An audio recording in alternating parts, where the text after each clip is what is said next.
There's a good argument to say that covenant is the central theme of the Old Testament. Genesis describes the creation of the world and the calling of a people, Israel. Exodus then describes how God brought that people out of slavery into freedom. Freedom wasn't for its own sake. It was the condition in which Israel could share covenant relationship with God. Then the rest of the Old Testament is about Israel's covenant relationship with God, how it was strengthened and embodied through land, king, and temple, how all three were lost when Israel went into exile in Babylon.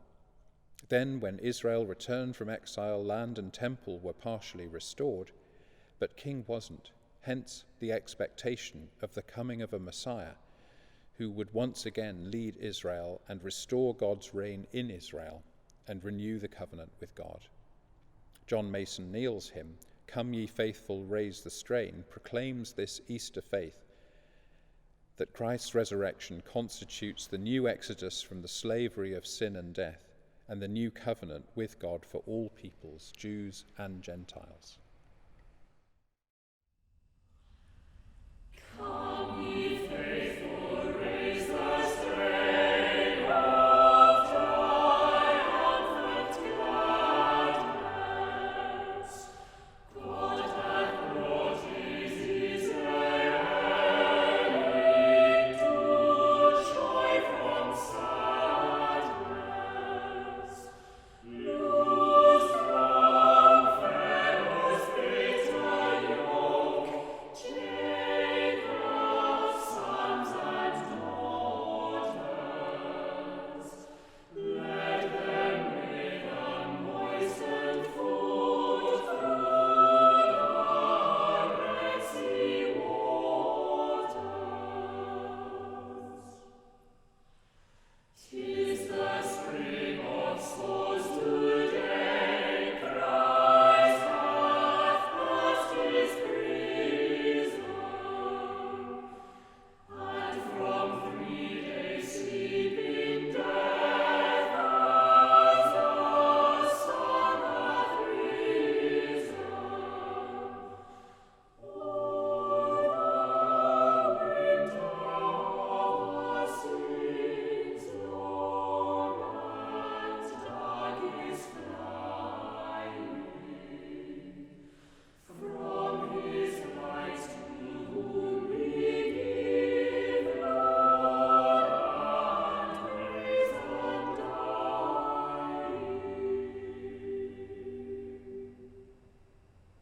Now the Queen of seasons bright, with the day of splendor,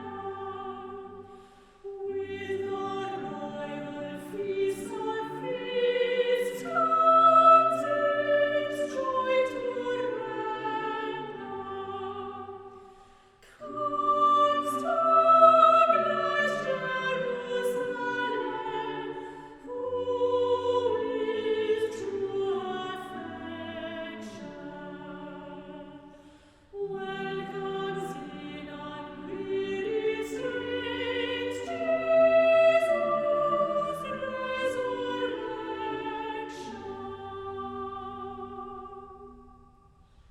Neither might the gates of death nor the tomb's dark portal, nor the watchers nor the seal hold me as a mortal. But today amidst thine own thou didst and restoring, that thy peace which evermore passeth human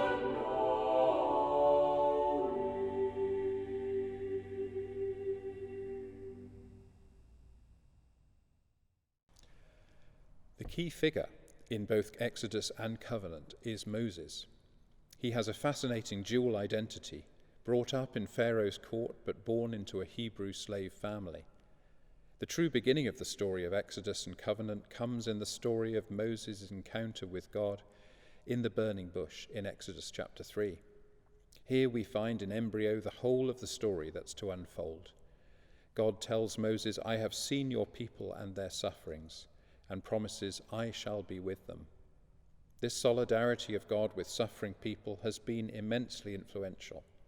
It's the foundation stone of liberation theology, which began in the 1960s in Latin America with a combination of Marxist social analysis and profound identification of clergy with their poor congregations, which together saw in the Exodus story a promise of the freedom God intended for the people of South and Central America. Liberation theology then extended to a host of other contexts, such as other parts of the world and other issues, including feminism and disability. But perhaps the best known association of the Exodus is with the African American spiritual tradition, of which Go Down Moses is the most famous example.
Tucked in between the Exodus and the giving of the Ten Commandments on Mount Sinai is the intriguing story of the manna. Israel takes no time in complaining of its freedom and wishing it were back in slavery. God sends manna, enough food for each day, but those who try to collect more than enough for the day find their gatherings go stale. This is the origin of the phrase "our daily bread" in the Lord's Prayer. It's also a lesson to Israel that it must learn to be wholly dependent on God. Recent writers have contrasted two economies, that of mammon, by which the world lives, and that of manna, which is the currency of the kingdom of God. Here's a celebration of Holy Manna by Joel Raney.